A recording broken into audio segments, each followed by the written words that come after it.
Assalamualaikum warahmatullahi wabarakatuh dan salam sejahtera. On behalf of Asia University, it is my pleasure to welcome all of you to our talk today. To our Chinese friends, we still wish you Kong Si Fa Chai. May this dragon year bring you a lot of happiness and good health, peace and prosperity. But I hope it can also be extended to non-Chinese as well.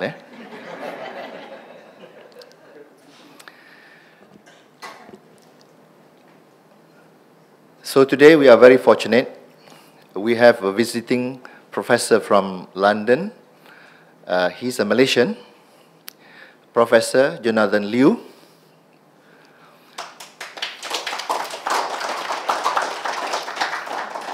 Now, Professor Jonathan Liu is a professor of accounting and entrepreneurship at Regent's College. He came back to Malaysia a few days ago for the Chinese New Year, and he told me he's celebrating his brother's birthday. But somehow we managed to squeeze him and ask him to cut short his holiday, or his Chinese New Year holiday, to be with us today. So Professor Jonathan Liu has been very busy since the morning. I understand that he gave a talk at one university in Ilai this morning, and then he rushed back to have lunch with us, and now he is here at AU to deliver at least 1 hour talk, I told him, to make your attendance here worthwhile. And later on in the evening, he has a dinner function, and tomorrow he has another training at SAIF, Malaysia International. But I think on behalf of Asia University and also on behalf of myself, I would like to thank you to Professor Jonathan Liu for his generosity and kindness that he have extended to us. We have here some important guests as well. I just realized here we have Dr. Murad, Professor Dr. Murad. His brother was Tan Sri Abdullah Sanusi, late Abdullah Sanusi, who was also the Vice Chancellor of University Malaya, the President of Open University. He was my boss also at Petronas. I was in Petronas. And then they being the sibling, I think they also, Datuk have his own university or college now in Seremban. We have here Abang Abu, is also our special guest from Singapore. Abang Abu, he has been giving talk here on financial literacy. He is going to design a program on financial personal planning or personal financial planning with Asia University. And Abang Abu, he has been a trainer, has been author and speaker, and he teach financial literacy in school and in universities in Singapore. So we are importing him to Malaysia. And of course, we have important guest here, also the partner of Asia University, Irfan Khairi. Now he's the internet icon of Malaysia, Irfan Khairi, and he also is an entrepreneur, trained in UK, Professor Liu. He's an internet expert. He has written many books. He appears on television and radio, and he gave a lot of sharing at many places, including AAU. So, ladies and gentlemen, we welcome all of you, and we thank you for taking your time off this afternoon to be with us and to be with Professor Liu. When I asked Professor Liu for his CV, he sent me his CV, very long, 10 pages. So I can read all about Professor Liu, from what he does, his publication, but I think 10 pages, I think will take me probably up to 4 o'clock. I can read all his CV, or I can read only the first paragraph. Which one do you want? First paragraph, huh? Okay, you asked for it, so I'm going to read only the first paragraph. And conclusion.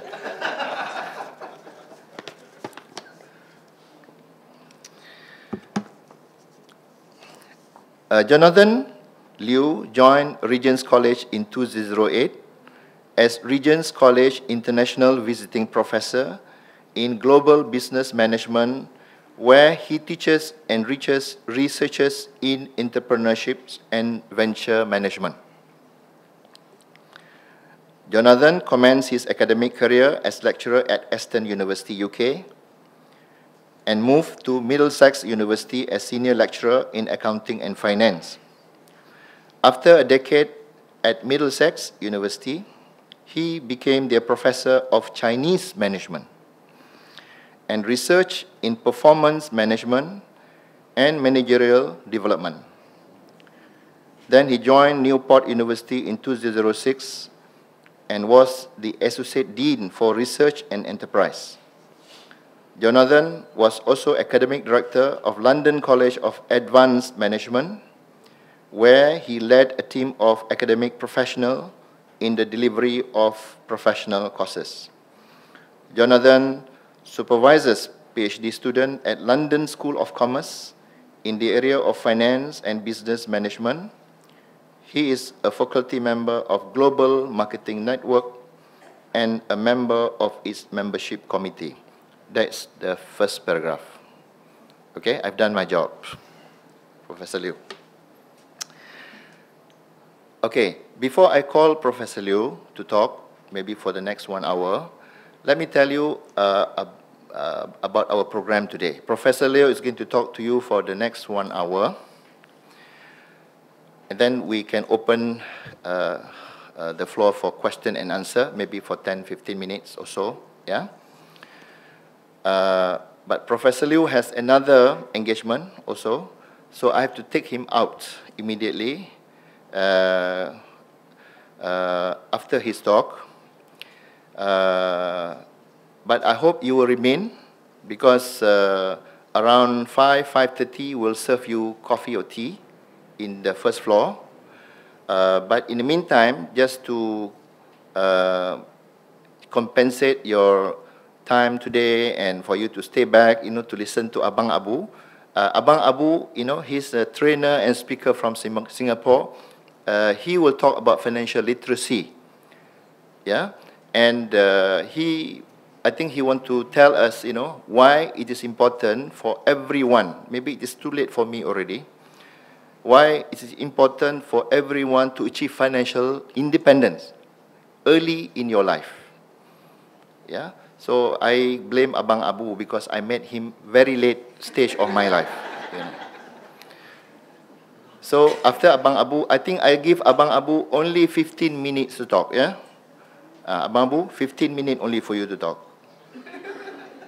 Yeah, okay. You make all your point within these 15 minutes. Yeah. After that, we have to adjourn for tea because we don't want our guests here to, yeah.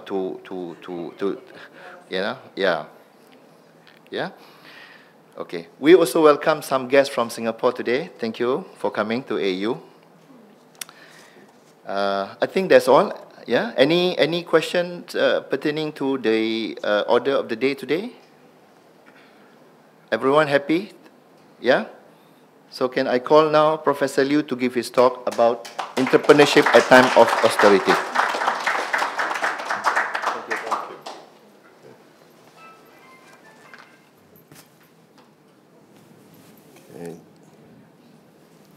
Right. Good afternoon. Can you hear me? Yes. Okay. It's very important because if you cannot hear me, it means you're asleep. Okay? Right. Well, Dr. Zakaria, thank you very much for a very honored introduction. Okay. I'm actually very glad you didn't read beyond the first paragraph because after that it was very boring. Okay. Right. What I was proposing to do, okay, was very much to try and generate a discussion and a focus into what I feel is times of austerity. Okay? Times of austerity is really something that is really happening out in Europe. I was very fortunate that I spent Christmas in Hong Kong, partly because I allowed my wife to choose the destination, and she chose Hong Kong because her mother lives there. Okay? So the moral of the story is never allow your wife to choose where the mother stays. Then you have to stay 3 weeks. Okay? But I have fantastic in-laws, and they fed me 7 times a day. So I think one of you saw me now and said to me, "You have gone fatter," you know. And I said, "Thank you very much. You've broken my heart now." But you're absolutely right. So when I get back to London, I'll go through that. But the austerity measures element was basically to say to you, if we look at what is happening in Britain, and if Britain is a good, perhaps, crystal ball of what will happen in the future if we're not careful, then certainly there'll be lessons to learn, okay? And I don't want you to feel at any time that Britain is better than Malaysia or any other country, okay? I live there, okay? I'm still a Malaysian. I still hold a Malaysian passport, okay? Although I've been threatened that they're going to report me to the tax authority because I've said I've paid no taxes, okay? But that's basically because I have earned all my income living in London, okay? It's a small income, okay? So if they are going to tax me, hopefully it's going to be small. But what I've done is I've created this view that what is happening is actually quite critical. We have reached crossroads, okay? Malaysia is no different from any other country, whether you term it developing or developed, okay? We are faced with big, big challenges, okay? We are faced with challenges that is quite unbelievable, okay? If you think about, I remember when I first went to England to study, okay?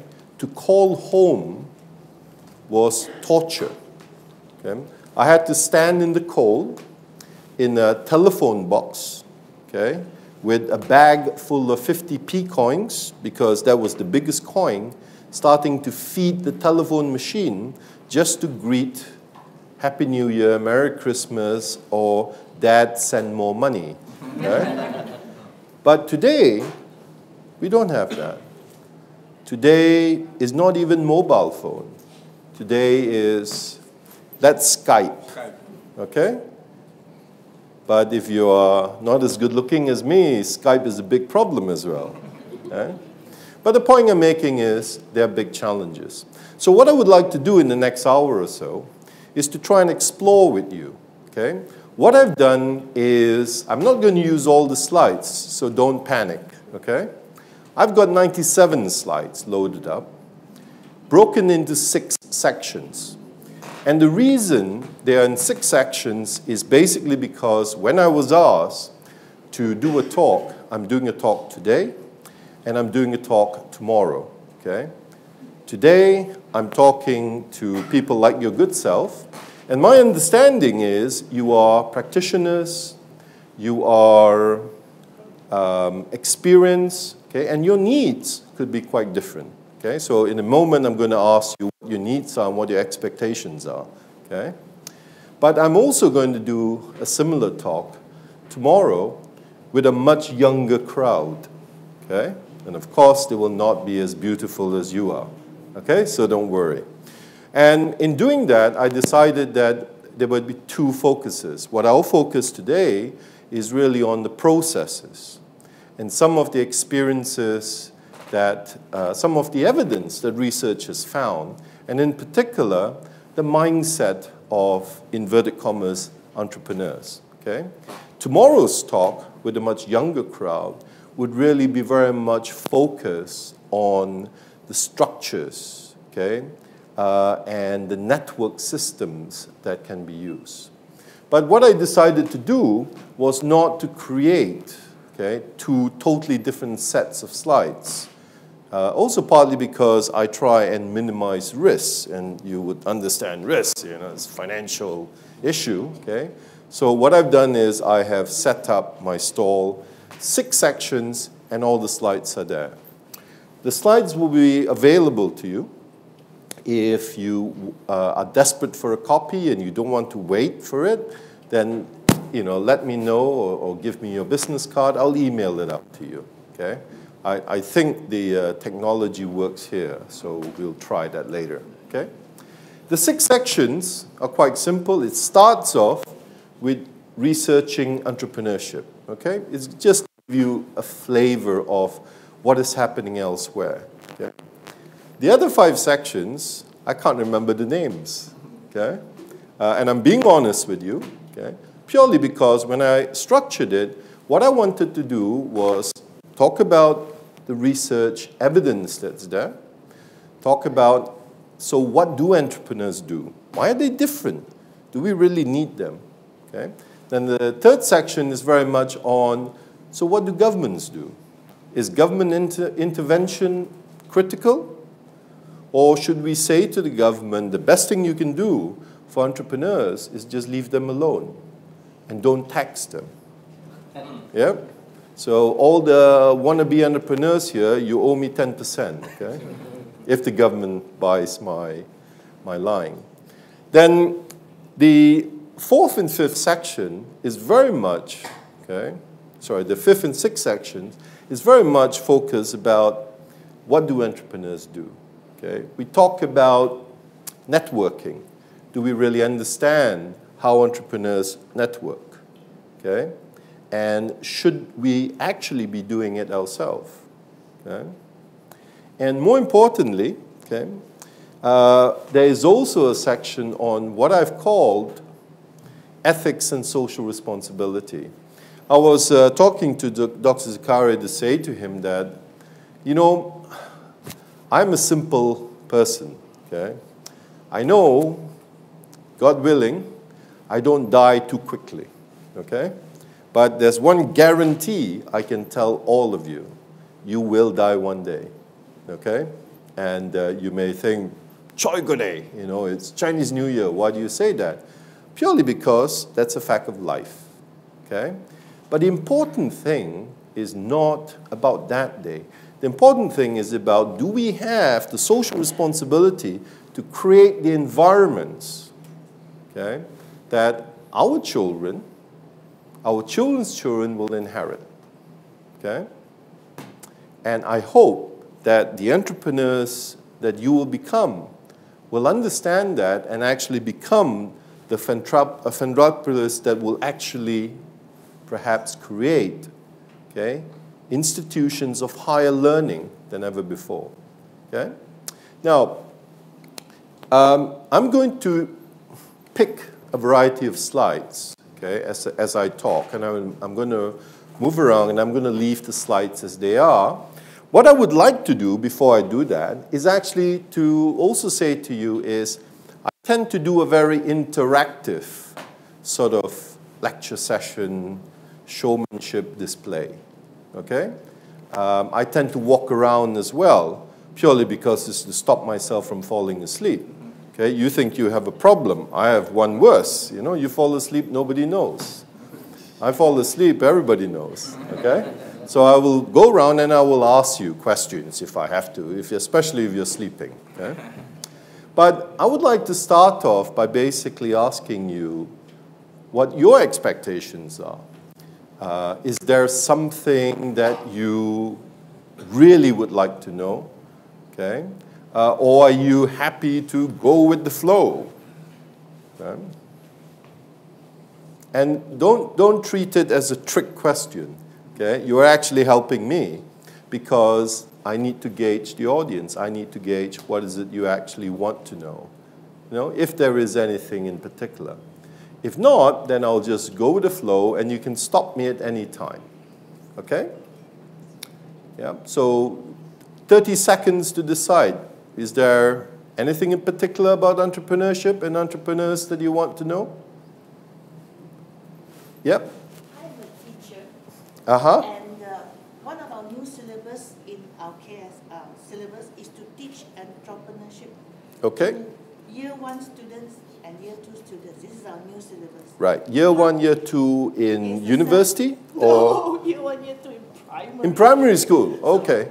What would be your suggestion Yeah. to help teachers like us who have no knowledge of Okay. entrepreneurship? All right. I'll cover some of that when I look at entrepreneurship versus entrepreneur. What is the difference? Is there a difference? Okay? But what I would certainly say to you is whoever thought of the idea of saying teach entrepreneurship or teach youngsters how to be entrepreneurs have no idea what they're talking about. Okay? And if you agree with me, then my suggestion to you would be to say to the students, go and identify an entrepreneur and tell me why you like him.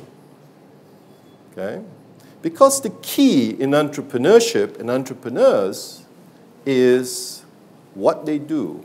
No two entrepreneurs are alike. Okay? The characteristics are very different. It is near impossible, okay, to teach entrepreneurs. Okay? It's easy to research it. But we'll see, and hopefully you'll get some ideas. Okay? Big job. Okay? Any other areas you want me to focus on? You're a tough crowd, you know. Falling asleep already. Yeah? Okay, let me try and run with it. I actually had a remote, but it ran out of batteries, you know, story of my life. Okay? What I want to firstly say to you is that the study of entrepreneurship, okay, let me move this. Okay, okay, thank you. The study of entrepreneurship is still in its infancy. Okay? It's only around 30 years old. But that's not the problem. Okay? The problem is, in the study of entrepreneurship, we are borrowing. Okay? We are borrowing knowledge bases from elsewhere. How many of you did economics, either as a degree or A-levels? Yep? No? Too shy? Okay, 1, 2, 3, 4, 5, 6. You did economics. My goodness. Okay? As a subject. Okay? I was just going to say useless, waste of time, okay? But I won't. Okay? But actually it's very interesting because if we talk about the very simple concept, demand and supply,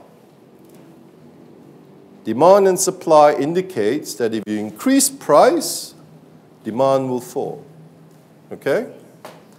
Now we have a big problem because Steve Jobs, before he died, did the reverse. Increased price, and everybody went out and bought a MacBook. How many of you have iPhones? Don't be shy. You know, and don't worry, if you raise your hand, you won't get mugged. Okay? iPad, MacBook, iPod, okay? It's almost like everything, right? And do you know that the Apple product, okay, is very iconic for entrepreneurs, okay? And it's very iconic also because it's perceived as a very high quality product, and therefore 3 times the price. Yep. An iPad is what, $2,000? Yeah, at the top range. Okay. I know you bought it in Singapore, so you probably paid more. Okay, Singaporeans deserve to be punished. Okay. But when we then say, okay, why are customers prepared to pay that? Are they mad? Or does the laws of demand and supply no longer apply? That they have put prices up. I have not seen Apple prices falling. You know, it's almost like if you don't buy it now, I guarantee you, when the new one comes up, it's going to be more. Okay? But yet, they sell like hotcakes. The last quarter has made Apple the largest computer manufacturing company in the world. Okay? Purely because of iPad 2. Okay? But maybe we need to be addressing some of these theories. And please remember this, okay? They are theories. Okay? They are used to try and help us understand reality. And entrepreneurship is telling us we need to revisit these theories. We need to question them. Do they apply? Or has something else happened? Okay? I'm a great believer of phenomenons. I love phenomenons because as a researcher, you have to try and explain it. Okay? But nobody knows. And because nobody knows, I cannot be wrong. Okay?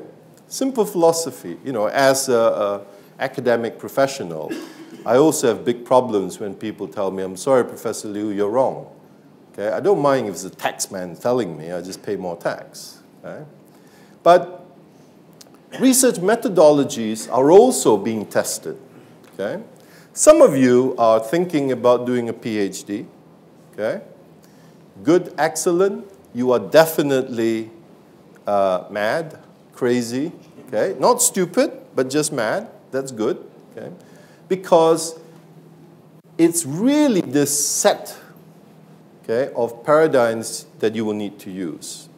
But remember this, whatever methodology you approach and adopt, make it real. Go out and learn, okay? Because if you don't go out and learn, you will get stuck, okay, looking at these issues purely as academic subject areas, okay? Since the late 1800s, okay, if we think about, inverted commas, management thinking, okay, management thinking has evolved, okay? Some of you probably believe we are still in scientific management, okay? Certainly when I grew up in Malaysia, scientific management was the big thing. Didn't matter that nobody had an answer, but it was the big thing. Okay? And probably the people that are driving these are consultants. Okay? Today, the buzzword is entrepreneurship and social enterprise. Okay? Personally, I actually feel in the areas that we're looking at, what we should be doing is looking at how we can support entrepreneurs. Okay? And in the study of entrepreneurship, which we'll be going in to look at different aspects, really is this triangulation, okay? It's about doing the research, okay? You are faced at this end, the teaching side, okay? But your paymasters, because you're a slave, we're all slaves, yeah? Didn't give you the other two bits because you really can't teach about entrepreneurship if you don't actually have, one, either consultancy experience or entrepreneurs coming in to talk to you. Two, if you don't have access to the current thinking, okay? So at least, I don't know if you will have an answer. You might be so depressed when we finish that you go up and say, I quit, okay? But what will be for sure is it'll give you ideas, okay? And I always feel that entrepreneurship is practical, okay? And I say to my students, okay, you know, those who can do, they go out, they do, they're great doers. Entrepreneurs are doers. Those who can't, teach, okay? I can't even teach. That's why they made me a professor, okay? So understand this, you guys have had a raw deal, okay? But nonetheless, think about this triangulation, okay? Because as we move along, you will find, okay, I've got information coming from this area, but what about the other area, okay? The second area I wanted to look at is really the nature of entrepreneurship, okay? Big question, what is entrepreneurship? Okay? We know it's not a new concept. Okay? We also know that there are these crazy French guys that originally came up with the term entrepreneur, okay? Followed with this American chap, Hunter. Okay? So that's the research side. Okay? But it's important that actually we understand that there is quite a lot of theory, okay, already coming into play. Okay? And there are also a lot of research findings. This is a bit dated. It's a 1990 study. They analyzed definitions. So who is an entrepreneur? Okay? They looked at 90 definitions, which they got from academics and business leaders, and they came to the conclusion there was no real agreement, i.e., nobody really knows. Okay? The only statistically significant factor, okay, so if you're good at analysis, you work it out, that the reason they are all entrepreneurs is because some money was left in the will for them. Okay? So this is usually when I run this with much younger audiences that want to be entrepreneurs. I say to them, you now need to go back and see your parents and tell them, die and give me your money now. Okay? But unfortunately, looking at you guys, okay, it's going to be difficult. Okay? But nonetheless, there is evidence across the board that gives us different pictures about entrepreneurs and entrepreneurship. Okay? But most important of all is this idea about definitions. Okay?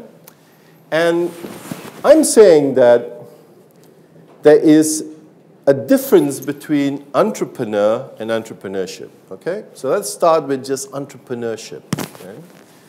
And entrepreneurship is important because it will affect people. Okay? But most important of all, entrepreneurship is about 1, 2, and 3, which is the identification. Okay? How do entrepreneurs go about doing it? Okay? So entrepreneurship is really about the study about entrepreneurs. Okay? It is also about the management of new or transformed organizations. Earlier, Zakaria mentioned that one of the things I do, apart from entrepreneurship, is venture management. That's the fun bit, okay? Because we look at how investors, why would investors invest in a particular product, particular company? If I had a time machine and I took you to, let's say, 1960, 1962, yeah? Southern California, we meet a little hippie. And I say to you, would you invest in this person? Shabbily dressed, uncombed hair, okay? You probably say no. Until I say to you, this is a very, very young Steve Jobs. Okay? And governments are very interested in this because governments have 2 priorities. Number 1 priority is create jobs, which they find very difficult to do. Yeah? If you are a minister or you're part of the government, how do you go and create jobs? You can't suddenly say, we'll have 20,000 jobs. One job died already. Pardon? One job died. One job died already. Okay. Okay. But what is the second thing governments do? They want to get re-elected. I have never, ever met a politician that says, I'm not bothered about whether I stay in office or not. Okay? But that is not the issue. But if we understand that, okay, then government intervention policies cannot be designed just to create jobs and keep themselves in power, okay, if whatever power means. What it should be is really about developing new industries, okay, very much like the electric, the computer, technical, or technocratic entrepreneurs that have created a whole industry, yeah? What would you say if I said, from today onwards, I've got a new machine. When you walk in here, I'll zap it and all your mobile phones will die. It will never ever work again. You're going to panic? You're going to say, goodness gracious, what am I going to do? Okay? Maybe entrepreneurs are so great that they can develop needs that you don't even know you need. Okay? But that's something we will explore. Okay? So, just to recap quickly, entrepreneurs are really people who seek to generate value through the creation or expansion of economic activity, okay, by identifying, exploiting new products, processes, or markets.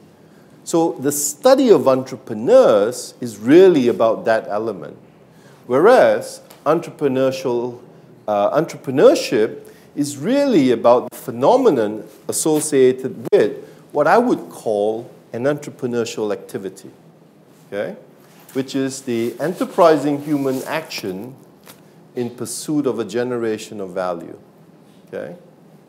What this basically means is, when I run courses on venture management, I say to them, the challenge for you is to come up with an idea of creating a super growth business. Okay? And a super growth business means in the first 2 years of operation, you might break even. If you're lucky, you might make 2% return of your investment. Okay? But in the third year, you'll be making 500% return. Super growth. Okay? Let's say first year you make £60,000 profit, or 60,000 ringgit, $60,000 profit. Year 3, you make 60 million. Is it doable?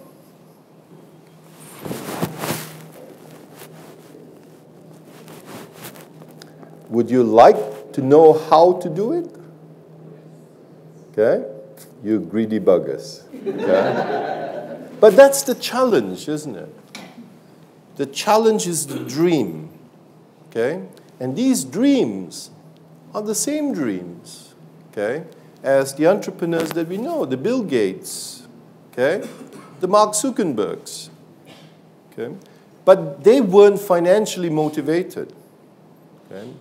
They were motivated to do something well, okay, and it doesn't really matter. And I'm a firm believer, if you do something well, the reward is there.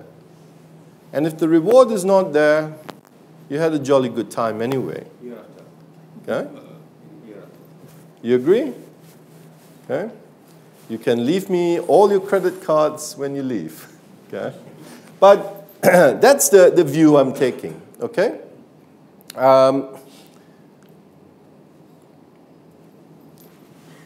This figure is coming out of Stokes, a book by Stokes and Mandos, who is actually a colleague of mine, but they work in Exeter University. Okay? Those of you who don't know where Exeter University is, it's in England and you don't really want to go there. Okay? Well, I tell them that so that they don't actually have too many students. Okay? But what they did was basically they identified our entrepreneurial processes. Okay? And I think over the years, from my own research work, what I found is that the process side of entrepreneurship is actually the most interesting. Okay? Is where they actually come up with ideas, and then actually they're able to exploit it.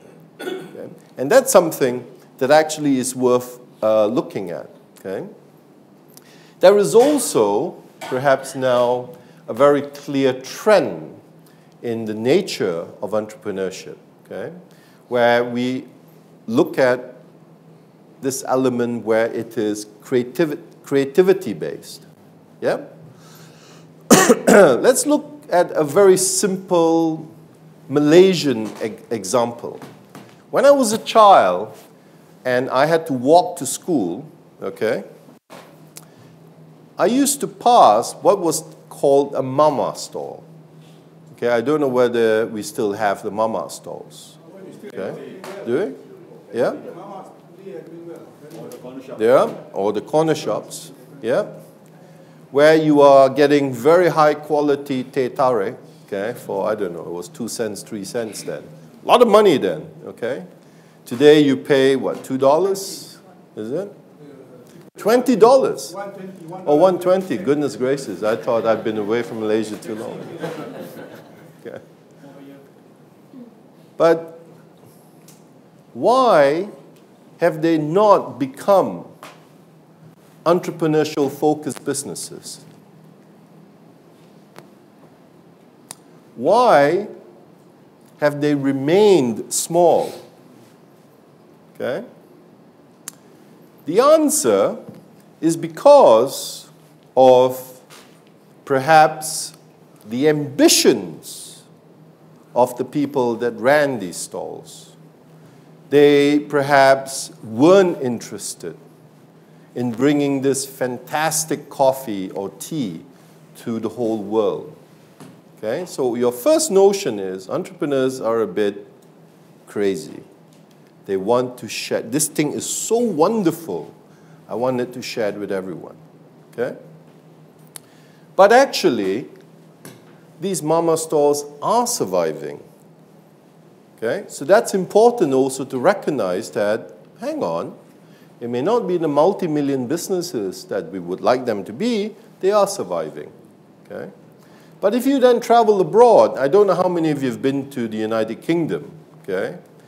If you go into the United Kingdom, you will discover the world's most horrible, absolutely horrible restaurant called Wagon Mama's.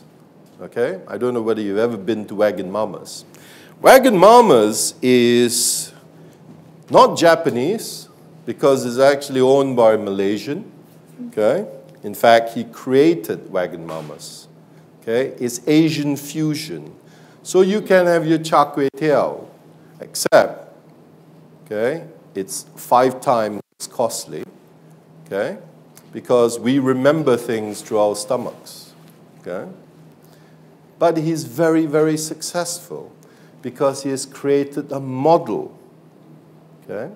So I would argue that perhaps the mama stall guys, maybe they needed bigger dreams.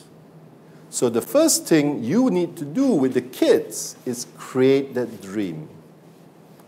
What do you want to be when you grow up? Response might be Superman. Okay, why? When I was a child, I wanted to be Batman. Okay, but I've ended up being Fat Man. So it's pretty close. You know, instead of a B, I got an F. Okay? But the question is why? What was the aspiration? Okay? And within looking at entrepreneurship, okay, this is the key. And why I say this is the key, in particular, for government intervention, is what you don't want to do is to put in practices that will kill the dream. Yeah? It's already bad enough that we know governments don't really know what to do. Yeah? Do we blame them? No, because it's a pretty tough job, isn't it? Okay? I would find it very difficult to even try and manage Kuala Lumpur if I was unlucky enough to be voted mayor. Okay? Impossible, because it's so complex. But what I do know is we cannot not do anything. Yeah? And what we have to do is just to make sure that whatever we put in place at least has a dream attachment behind it. Okay? Which brings me to this point of asking you, especially if you're studying here, why are you doing it and what's the dream?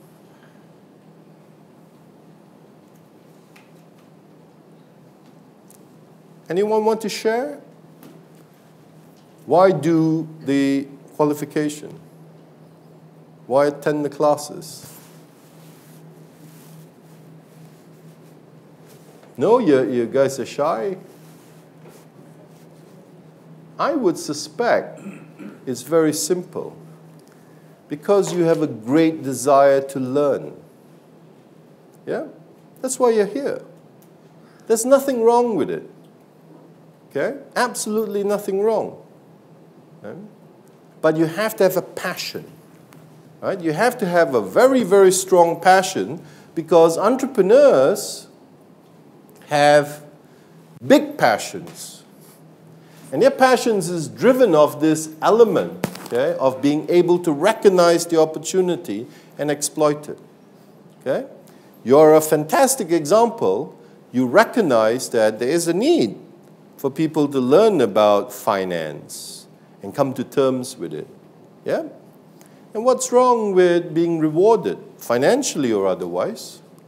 Yeah? So this opportunity recognition, okay, becomes the key because you can then channel your resources together. Okay? And recognizing opportunities or opportunity recognition goes hand in hand with this idea of innovation. Okay? I'm sure you've heard of the term innovation. Okay? But in the study, okay, of entrepreneurs and entrepreneurship, opportunity recognition and innovation are the drivers. Okay? And for governments, okay, the key question is, what type of intervention policies can you put in place that will encourage this, that will encourage innovation? Okay? I used to run the course in entrepreneurship with master level students, MBAs. Okay? And then realized that MBAs have got no idea about innovation and opportunity recognition. All they want to do is to manage somebody else's business because entrepreneurs want to do their own thing. Okay? I used to play a game with them. I would bring out a dollar bill, okay? And I would say to them, what can you do with this $1? Okay? And the whole idea was to get them to come up with new thinking about the dollars. Okay? I ran other exercises. What business can you start tomorrow, today? Okay? And I put them into a scenario. Your parents have just disowned you. They've thrown you out of the house. You've got no more friends. You need to go and make a living. What do you do? And the interesting thing is, the majority of students will say, I'll go and work with IKEA. I'll go and work with Tesco's. Yeah? And you know, these students are not unintelligent. The problem is they have no dream. They have no opportunity recognition factor. They have no innovation factor. Yeah? Because the people that have opportunity recognition and innovation are very much like the mama store owners. Yeah? The ability to... How many mama store owners do you know actually know how to make tea? Okay? You go and ask them, how come you started selling, doing tea? Okay?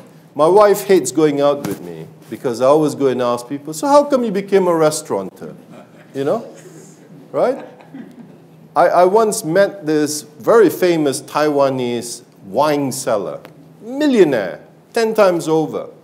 Okay? And he had a problem because he played so much golf, okay, that he had his, his hands or something had gone crooked. Okay? And he said to me, Jonathan, I actually hate drink. Okay? and I know nothing about drink. I just sell it. Okay? And what I discovered was, it was these guys that could recognize the opportunity. They didn't have to be able to do it, but they needed to know the processes. Okay? So for governmental intervention, I think that becomes pretty important. Okay? We need to think about, therefore, what is entrepreneurship by definition, okay? And also what the role is. Okay? There are different schools of thought about entrepreneurship programs. Okay? But the key thing, perhaps, is to go and revisit this. Okay? Now, I'm going to move to the next section, which is looking at the economic function side. But I'm not going to go through that section. Instead, because you're going to get the slides anyway, so please read it, what I've done is I've posed a series of questions. What is the purpose of studying entrepreneurs and entrepreneurship? Okay? I know you'll say to me, because I got to teach it. Yeah? But what is the relationship between entrepreneurship and economy? Why are governments so interested? What would you say if I said to you, researchers have found that there's a very strong correlation between economic recessions and the birth and development of new entrepreneurs? The last economic recession, I think in Malaysia, was when? 87? Was it? No. Yeah? 96, 97. Yeah? When you meet up with entrepreneurs, Malaysian renowned entrepreneurs, okay, I don't know how you're going to identify them, but let's assume you can. Maybe a question you can ask them was, where were you in 1996? What were you doing? Okay?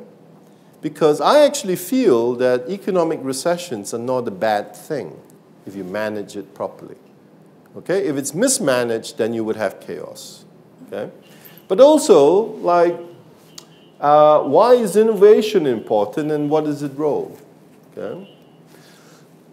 I would like you to read these slides, so please download them. Okay?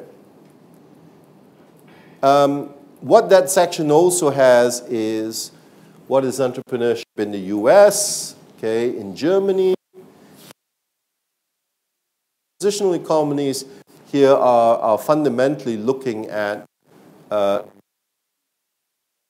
than Asia, okay?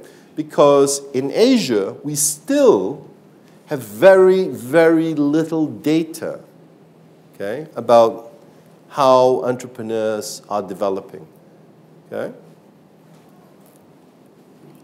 But what I would like to do is to move to the next session, okay, which is really about innovation, okay? Because earlier we talked about opportunity recognition and innovation. The key question is, what is innovation, okay? And I would basically say that innovation is different from invention, okay? Invention is you create something. Innovation is people adopt your idea. So when we look at Steve Jobs did not invent the computer. Okay? You could argue that maybe Apple now have created iPad, but when you think about iPad, it's actually very smart, isn't it? Is really just a computer that you can hold in one hand. Yeah? And it's also amazing what the technology does. For example, recently I went out and I bought a what we call a stupid man's camera. So you just take it or you take a picture. You don't have to focus or anything. Okay? And I was told that these easy-using cameras are going to be dead very soon. People are not going to buy them.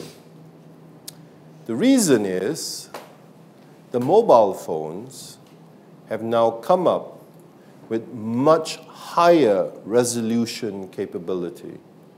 For those of you who are iPhone fanatics, in particular, is it iPhone 4S? What is the megapixel, whatever you can use on taking a picture? 8 megapixels. Crazy, isn't it? I'm still using one that has 1 and 1.3. Okay? But there is evidence that these things are breathing lives, but they are being created by people. Okay? I also notice people are using iPads now to take pictures. Okay? And you know why? It's that behavioral side. They take a picture and they want to share it. So with an iPad or an iPhone, you can take it and you immediately send it. Yeah? So innovation is important. Okay? What I want to do is move to the barrier side. Okay? Because there is a lot of study that has been done, especially in Europe and the US, about what inhibits innovation. Okay? Because there is an understanding that if we can open up these processes, allow people to become inventive, do things because they know they can, something like Malaysia Boleh, right? Is that what policy? I don't know what the policy is, but it sounds fantastic. Okay, Malaysia can. Okay? And I always ask, Malaysia can what? Okay? But the whole notion that you're able to generate new ideas becomes the key. Maybe government intervention then should be focused on generating new ideas, okay, more than anything else. Okay? But the barriers, okay, are things like motivation and rewards. Would you be prepared to work hard if I said to you, work hard now, work hard for me, I'll become a very rich man, but you will die happy? Would you work hard? Yep, most of us do. That's why we work with Bank Negara, you know, and all these banks and what. It's crazy, but we do that. Okay? But there is no greater challenge for an entrepreneur, okay, is to actually think how the entrepreneurship mindset works. It's all about the mindset. I was absolutely amazed when I first started doing projects in China because they took me to where Chairman Mao, okay, ended up going to run away from the Kuomintang, okay, because he was fighting the Kuomintang, and the Kuomintang was a very advanced army. And what saved the Communist Red Army were the Japanese, okay, because they attacked the Kuomintang, so Mao could escape to Suyi, which is in the Guizhou province. This is about as far west as you can go in China. Okay, it's the smallest province, only 36 million people. Okay, and it is, right? Malaysia is how many? 26. Okay, I actually said to Interior Ministry of Affairs chairperson once, I said, you know, if I was Malaysian government, okay, I know what I'll do. And he said, what, Prof, what? You know, it was very serious. I said, I surrender to China and tell them, make me now the whichever province, okay, and just give me all this money that you have accumulated and stolen from the Americans, okay? But what interested me was the Long March, okay? A bit of history for you. If you don't know the Long March, was Mao realized that to conquer China back, he couldn't be in the southern city. He had to go back to Beijing. And the march was, I don't know, 2,500 miles. Okay? He had 30,000 Red Army soldiers. Okay? To march in the middle of winter. Those of you that have been to Beijing in winter will realize that it's terrible. Absolutely freezing. usually -10. Absolutely dry, your lips will crack, and that is when you're inside the hotel.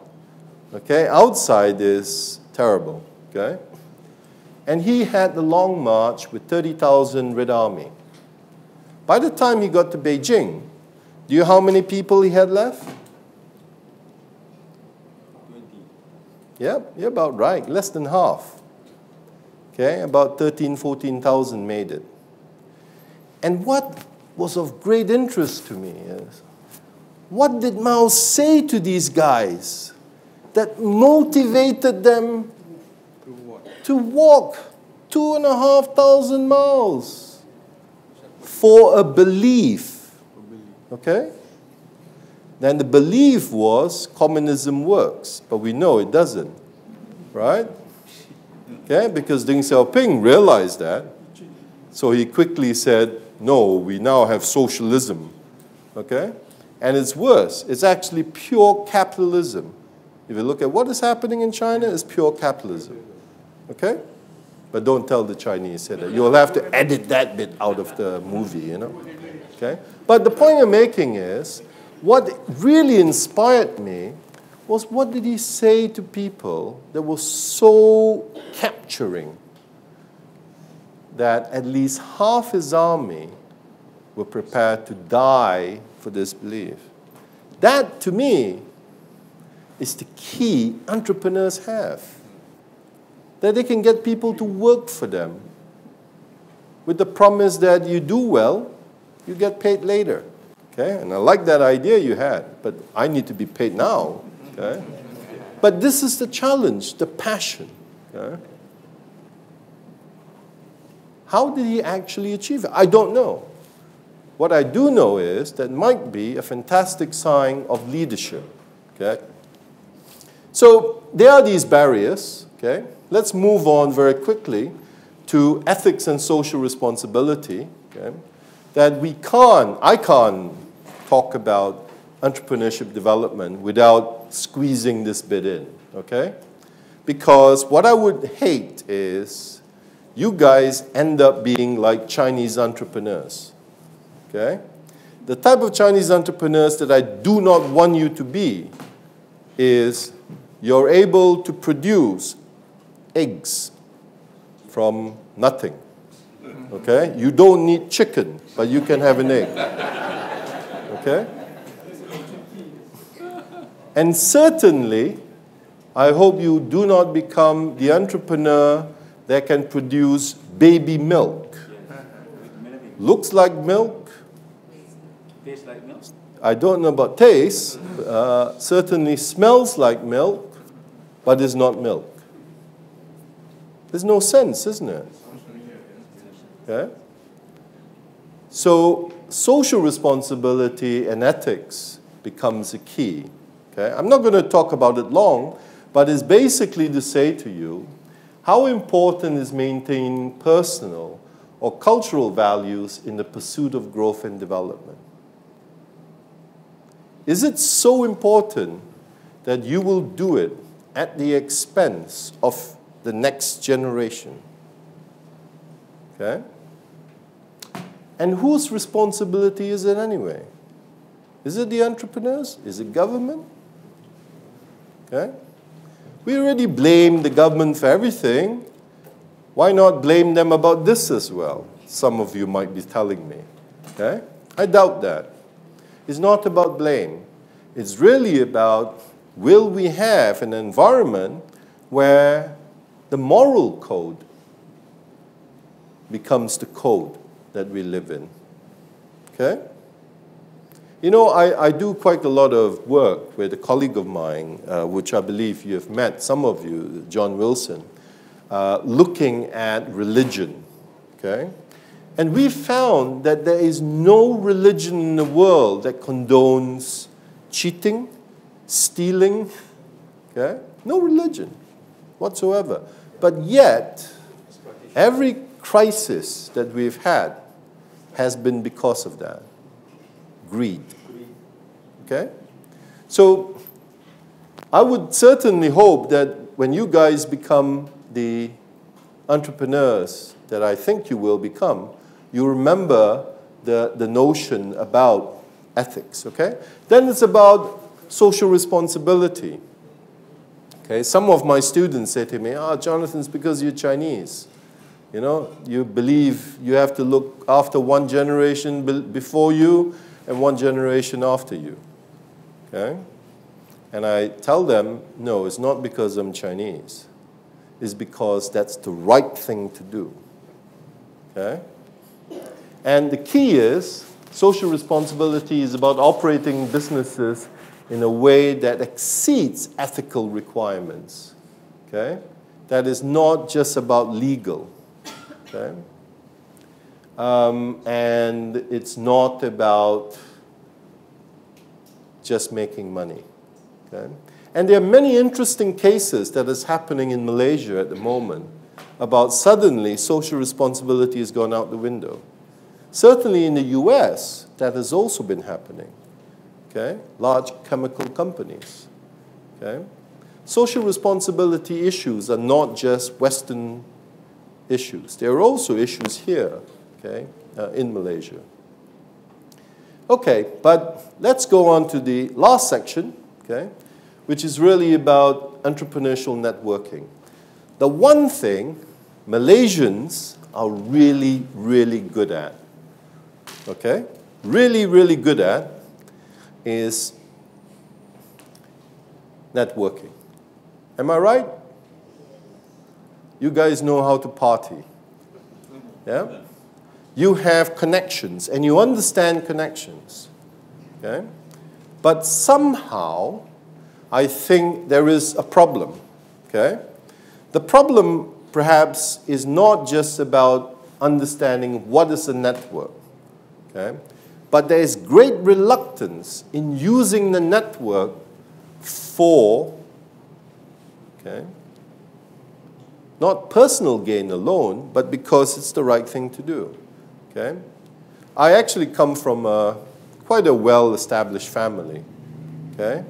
I always have fantastic issues with my brother. He refuses to introduce me to anyone. He's very selective. Okay?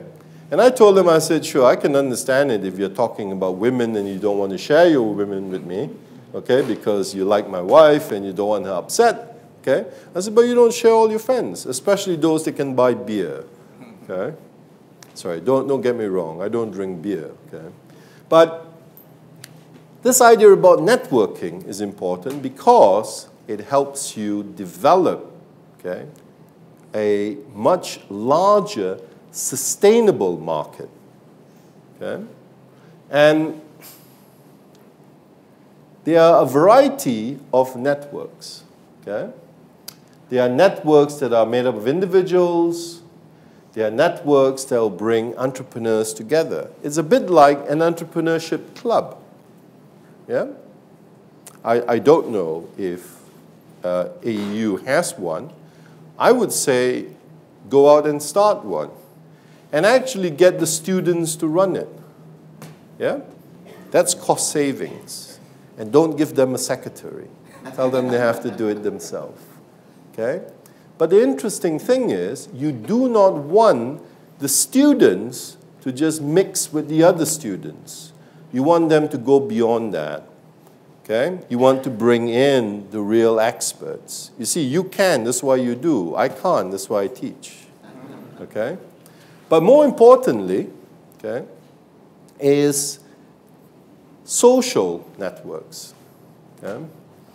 Malaysia is the largest user of social networks on the internet. Did you know that? Yeah? Just shows you nobody does any work. You know, you're on Facebook all the time. Okay? But I feel that actually, this is important, only if that social networks goes beyond our frontier.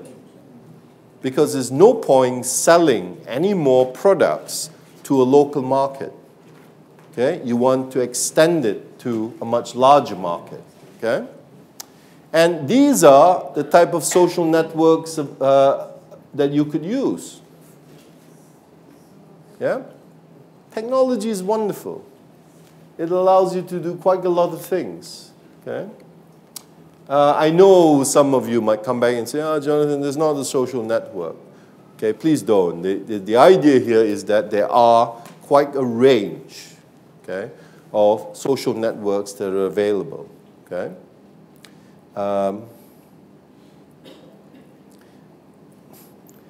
Social networks on the web, okay, are actually important, but the reason they are able to exist is because of this element of trust. Okay?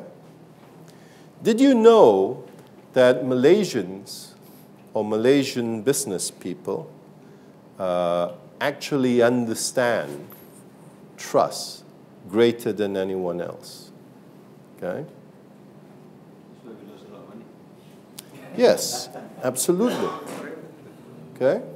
The friendship network is important. Okay? Now, this is where where I probably have merged, because earlier Zakaria told you that my first chair was a professor of Chinese management. Okay? And please, it wasn't because I got Chinese face. Okay? I actually did do some work, okay, looking at management development, and I just ended up convincing the Chinese government that they should give me their senior managers for training.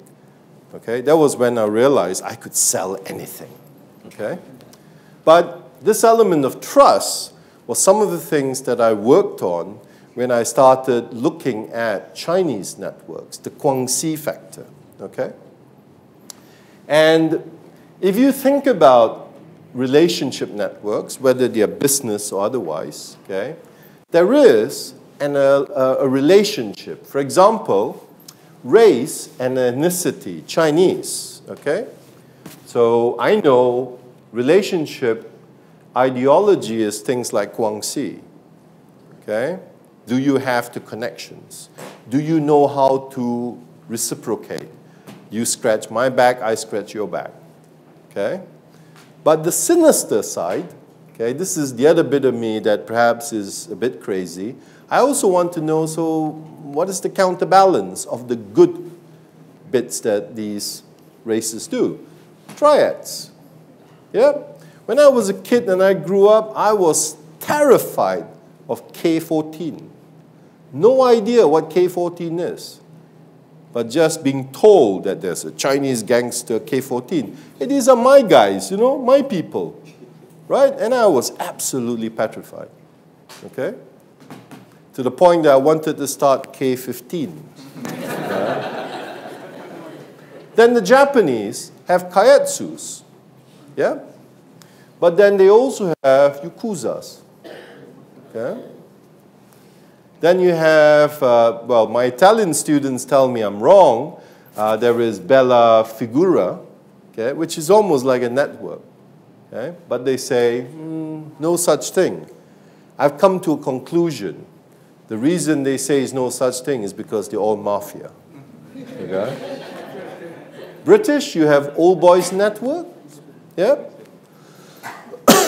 I've put in there Freemason. The Freemasons are not criminals, okay? It's just that you've got Old Boys Network, Freemasons. Then you've got things like East London Boys, you know, all the gangsters, okay? In Africa, you have elders and tribals, okay? These are the bits where I don't know the counterbalances, okay? America, you have fertility, yeah?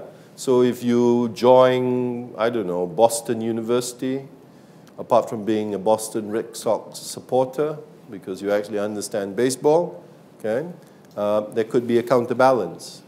Then what about Brazil, Argentina, India? There's a caste system, okay, but is there a gangster system as well? What would it be called?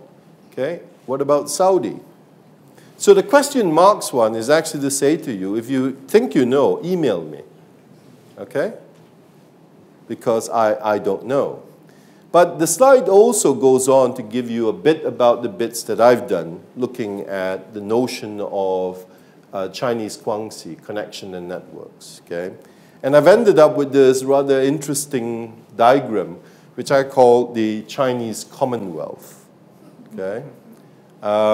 If you think about China, that's a motherland. Yep. And about 100 years ago, they started exporting people because they have too many of them. Okay? But people say, oh, it's because of the famine. No, I think the Chinese were just exporting people. They had nothing else to export. So they had Taiwan, Hong Kong, Macau, and that formulated Greater China. It still exists today. Yeah? And they then realized that they needed to export more, you know, because China in the early hundreds was, what, 500 million? Okay? Suddenly, it was still growing. Now it is 1.2 billion. Okay? And the Chinese are very smart. They tell the Indians, you have 1.3, so you're king. Okay? Can we give you some Chinese then? Okay? But more importantly, we started also to take over elsewhere. Okay? To give you a market potential size, overseas Chinese alone, okay, in Southeast Asia, do you know how big that market is? 400 million. Pardon? 400 million. No, 40 million. 40 million? 40 million in Southeast Asia. So you got Indonesia, Malaysia, if you think about. Now, if you are a businessman, yeah, why sell to Malaysia has what, 26 million, 28 million? When I can sell to 40 million. It's purely market potentials. And the Chinese business people know this. Okay? It's nothing to do with politics. It's all to do with, can I come up with products to sell? Okay? Now, when we then think about this, okay, I did a study looking at Africa. To my horror, I found, for example, in Kenya, okay, and in Rwanda, 90% of the road surface resurfacing was all done by Chinese contractors. Okay? They were super cheap. They were so cheap that even the Rwandan government themselves could not compete. Okay? And what the Chinese companies or government wanted was concession. I fill all the potholes for you, but you have to give me exclusive rights to all your tin, your natural resources. Okay? And my fear for Malaysia is the Chinese government will do that. We need also, okay? I have a great passion for Malaysia. Okay? I know you'll say to me, as Jonathan, if you like Malaysia so much, where have you been the last 30 years? Well, I've been in the United Kingdom. Okay? But there's, pardon? It's part of Malaysia. Which part of Malaysia? That's part of Malaysia. That's part of Malaysia. No. That's only in Sussex. You're absolutely right, because in the late 60s, early 70s, there were 55,000 Malaysian students studying in the UK alone. Okay? So the Brits actually owe us a lot. We saved their economy. Okay? But nonetheless, the whole idea was, when we look at these things, okay, it may not be as apparent as we first start to believe. Okay? But there's nothing sinister. It's purely over time. Okay? I, for one, absolutely love Malaysian Hall. If you come to London, I'll take you to Malaysia Hall. Because Malaysia Hall is the only place that actually has a sign, you can't come in if you're not Malaysian. Okay? And I take John, my good friend, John Wilson, there. And I say, oh, sorry, John, you have to wait outside for me. Okay? But, pardon? Yes, of course, you know. I mean, I don't leave John outside. I still bring him in. Okay. So, have a look at some of these slides as contrasting perspectives on networking. Okay? Chinese perspective versus Western. Okay? For example, To the Chinese, personal relationships have organizational implications and vice versa. Okay? Your status in life and position you hold is very important. You know, if you are the managing director of a large company, it would be very presumptuous of me, okay, not to acknowledge that. Okay? And Malaysians, by and large, we do that. But in the West, there's clear distinction between personal, individual, and organizational relationships, to the point that sometimes you really get annoyed. Okay? For example, Sir Freddie, who used to be the chairman of Royal Bank of Scotland. He still pays himself a fantastic bonus. Okay? But he's being rewarded for bringing Royal Bank of Scotland to the knees. Okay? But the Scots are very happy because they hate the English. All right? So finally, okay, what about the future? How are we going to utilize these things to make the connections? Okay? And I would like to end with leaving you these these four things. Okay?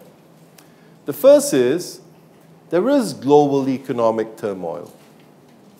Okay? Is it a bad thing? Or can we capitalize on it? Yeah? If the British banks are struggling, why don't we loan them some money and get them to make fantastic concessions? Why don't we adopt China's perspective? I can give you money, but you now have to give me exclusive rights. The problem could be, what exclusive rights would we want from Britain? Okay? Green power. Okay? Malaysia offers, is it palm oil or oil palm? Yeah? Palm oil. Palm oil, yeah. They put it in cars now, I understand. And the saving grace was the hiking up of prices of crude oil. So what has Malaysia done to enhance that advantage? Okay? What about the women's market? Okay? Have we produced products? We're still very, very male-dominated, isn't it? Okay?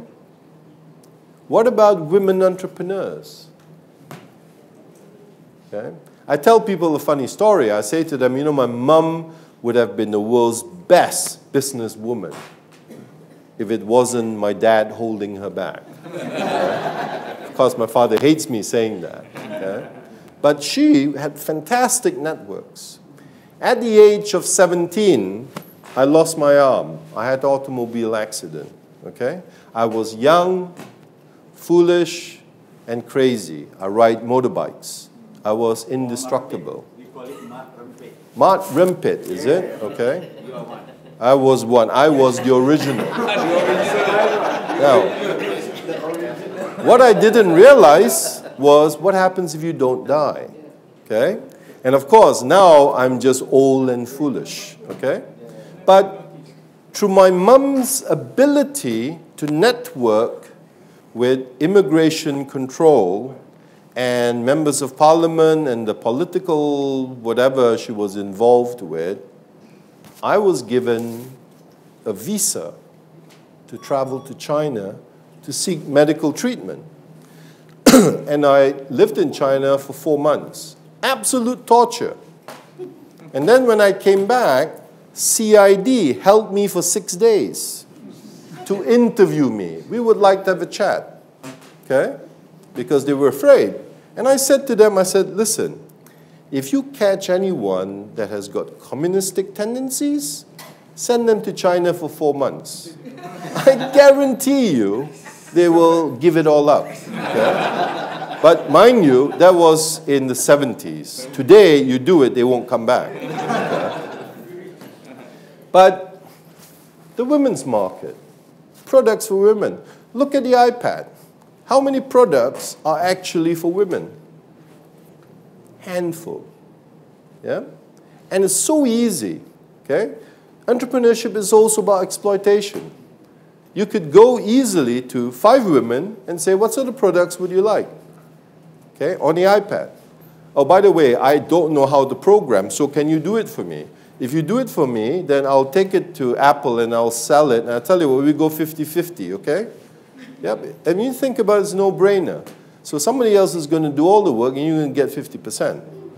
Okay? But that is entrepreneurship. Okay? And then it's really about internet, social media, and mass mingling. Okay? Mass mingling is Malaysia's on Facebook. Okay? Single largest, John Wilson actually also said to me that the highest number for Emerald publishers, Malaysia, their Malaysian gateway, has the highest number of hit rates and downloads. Legal. Everything legal, not illegal. Legal. The highest. Okay? They're legal. I think they are, but John tells me they are. So, my question to you is, what about the internet? Okay?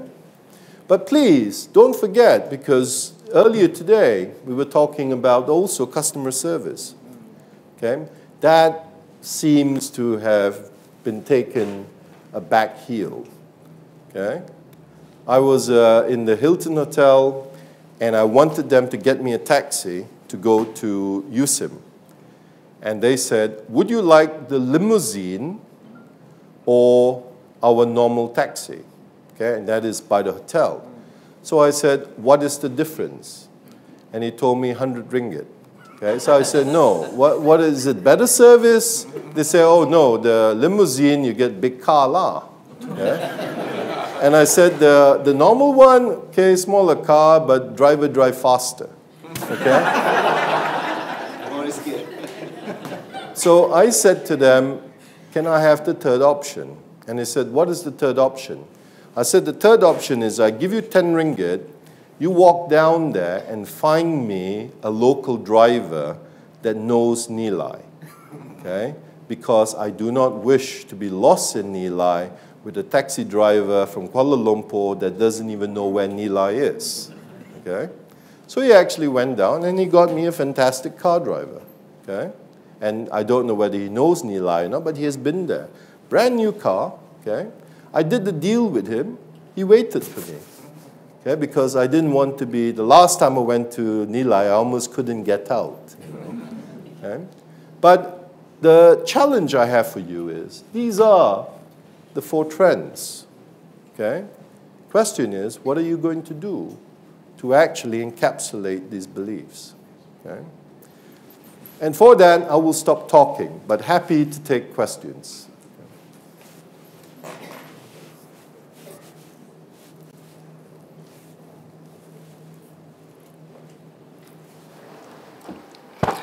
Yeah, we have a few minutes. We can take 1 or 2 questions from the floor. First, I think I'd like to acknowledge the presence of Dato' Dr. Ansari, the president of Asia University. Dato', do you like to come to the front? Please. Yeah. You can't sit there and sleep. Yeah, any questions, please?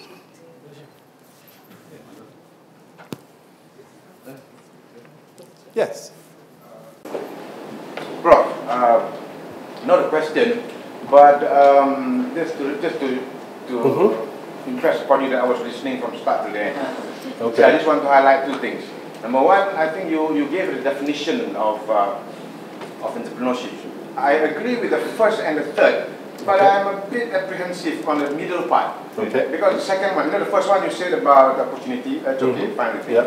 And the second one you said about entrepreneurship being a transformed organization, right? Yeah. And the third one was value. The first and the third, I'm okay. But the second one, I detect, a notion of corporate. So in other words, I think to me it's more of a corporate entrepreneurship, which is like the buzzword today. Everyone wants to be. And at a certain point in time, if you notice, there are gurus who propagate the notion of wanting your employees to be entrepreneurs at the same time. Okay, that's one. Okay. And my other comment, or rather my naughty comment, you not seem to have, at a few points in time, have a little bit of government bashing, you know. Well, not just Malaysia, but in general, which is fine. But interesting because I remember when our Prime Minister then was Mahathir. It was in early 1992. I remember I was with, I won't mention the secretaries of the government. I had a couple of them with me in Japan, and they were all carrying this book by Gabler and Osborne. Reinventing the government. And I happen to be a convert of Gabler and Osborne, and because to just crystallize, to refresh people who have not heard who those two fellows are. This is a very simple. He says in any country. It's very important to look at only three things. Number one, some things you must never let anyone else do. The government must keep. You would agree with me, right? All of them. And the other one is, some things you will allow, you need to allow the free hands of the market forces to determine. And thirdly, if you want to give back to society or to the nation, the best tool to give it to is the cooperative movement. Because you have the public sector, the private sector, and so that was just my immediate reaction to your presentation. Thank you, Prof. Okay, thank you. Okay. If I can just come back to you on well, the government side, yes, you're absolutely right. Okay? I give governments big headaches. Okay? But that's also partly because that's how I sell consultancy services. Okay? So if the governments think they're doing it right, why would they need me? Okay? No. But the reality is, you see, I have no issues if governments get it right. I have no issues if government legitimately try it and they get it wrong. We are humans. Okay? The problem is when they don't get it right and there is denial. Okay? It's like the British government. There is no acknowledgement, sorry, we screwed up. We actually didn't have the financial controls in place and we allowed the banks to run away with it. And they created a financial meltdown, which the British taxpayer, and I'm one of them, okay, not by choice because I live there, I have to, okay, rescued the bankers. Yeah? And what are the bankers doing? Keeping the money. They're not loaning it out. And businesses are struggling. And my annoyance is the government do not recognize this because it's too shameful to talk about. Okay? So that's the element. Okay? But you are quite right because there are some governments that are doing fantastic jobs. Okay? Hong Kong government, inverted commas, okay, is doing the best they can. And they're succeeding very well. Okay? But it's not purely on innovation. But you had a question on the definition. I'm just trying to go to that slide. Yep, is this the one? Okay. Yep, so you were paying attention. Was this before you fell asleep or just woke up? Okay. Before, is it? Ah, okay. All right. Good, you fell asleep at the right time. Now, you said about point 2, the management of new or transformed organizations so as to facilitate production and consumption of new goods and services is my definition of entrepreneurship. Okay? And I'll explain a little bit to you about why that's the case. You see, if you develop programs to try and get people to be entrepreneurs, you and I know not every single one of them will be entrepreneurs. Okay? Not because they're not good, not because they don't have the passion or the heart in it. It's purely because of their mindset. Okay? If you look at the definition of the entrepreneur, the idea is about the mindset. They see things differently. Okay? But I am a product of an entrepreneur in a university. Okay? When I was at Middlesex, I was at Middlesex for 16 years. I did no work for 16 years, okay? Until they found out, then I had to go because they were giving me work. You know, they said to me, what was the straw on the camel that broke the camel's back? Was when my dean said to me in a meeting, Jonathan, you would make a very good dean one day. Okay? And I looked at it. I don't want to be managing somebody else's problems. I got enough of my own. Okay? But there are people that aspire to be good managers, and they are very innovative. They create new systems or new problems. I don't know. Okay? So the notion here is really very much that when we look at entrepreneurship, okay, how do we maybe label those that are in the corporate sectors? Okay? If you know not everybody can be king, okay, so what about all the princes? Is there no role for them to play? Okay? I think where I was coming from is, you see, when you begin to look at it in that way, because entrepreneurs are usually people like you rightly say, crazy people, you know.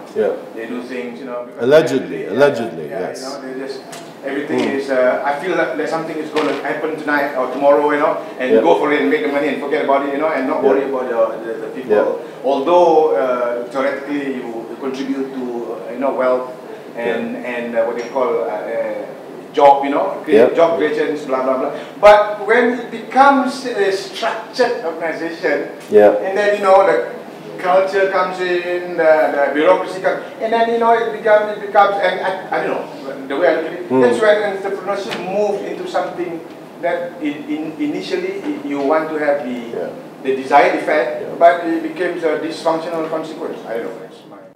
I think you're absolutely right. Academics have labeled that as intrapreneur. That is really within. You know, academics are terrible, isn't it? When we don't understand something, we just create a new theory. Okay? That's how we sell books. Okay? How do you think I managed to sell 8 books? You know? Okay? One thing, Professor, I tend to agree with you. Because that was about 20 years ago, I was holding a big position in some organization. But the thinking mindset is what's it. But when you have a problem, you have to be creative. That's right. You have to be innovative. And you have to be a leader. So these are the 3 things that I find that the entrepreneurs part of mindset. You're absolutely right. Okay. So the characteristics are those 3 things and more. The setback is after doing all this, that really I started studying entrepreneurship. And when I did that, then I realized the mindset, key mindset is important. You are in there or on the other side. It's also about timing. Okay? I'll give it a good example. I went to China the first time in 1977. Okay, so you imagine a young, very slim Jonathan going into China. Okay, it's landing in Canton, which is now called Guangzhou. Okay, the Chinese, you know, anything is you go and give them an old colonial name, they get very upset. Okay, and I went to sleep that night, absolutely exhausted. Okay, and woke up at like 7:30 to this horrendous bicycle bells. Okay, so I went, opened the window. Okay, so you imagine me standing in the balcony, okay, fully dressed, okay, opening the windows, millions of bicycles, crisscrossing, you know, and I thought, crazy, okay? Although I did think if I could just fix the tires, I would be a millionaire, okay? Fast forward, okay? Nearly 20 years. Same hotel, except slightly higher. Okay. This time, I wake up to horrendous, okay. Open the window, again, still fully clothed, okay. Millions of cars, okay. And I stood there, and I said, so much technology, so much changes, Same mindset. They still think they're riding bicycles. Okay? And any of you that have been into China, be very, very careful when you cross the roads, because the Chinese roads are 6 lanes. Okay? I have been known, when I was working in Shanghai, I have been known to come out of the hotel, because they put me as near to the offices that I have to go to as possible. I come out of the hotel, I jump into a taxi to cross the road. Okay? Because you try and cross the road, you take life into your own hand. Okay? They don't stop. It's like the bicycle. You know, you're riding a bicycle, you see the guy coming, you swerve, avoid. But difference is now they're driving a car. Okay? Absolutely. So the important thing is, it takes a long time to change the mindsets. So we have to be consistent in the message. Okay? The consistency in the message and the right message is what will save us. Okay? Saying that Malaysia can, we also have to facilitate the how bit. Okay? And government has a massive role to play. Okay? But I do agree with you. Okay? Any more questions?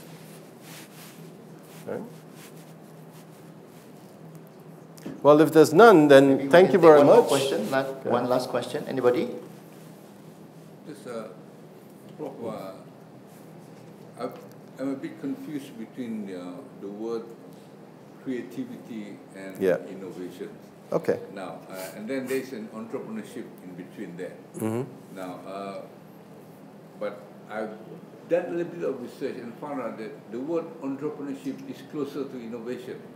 Yes, that's right. And which I spotted in your presentation. Mm-hmm. Now, where do you put creativity? Okay. Okay.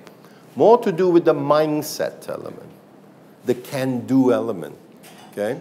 In order to have or put in place innovation processes, you have to have very positive thinking. Okay.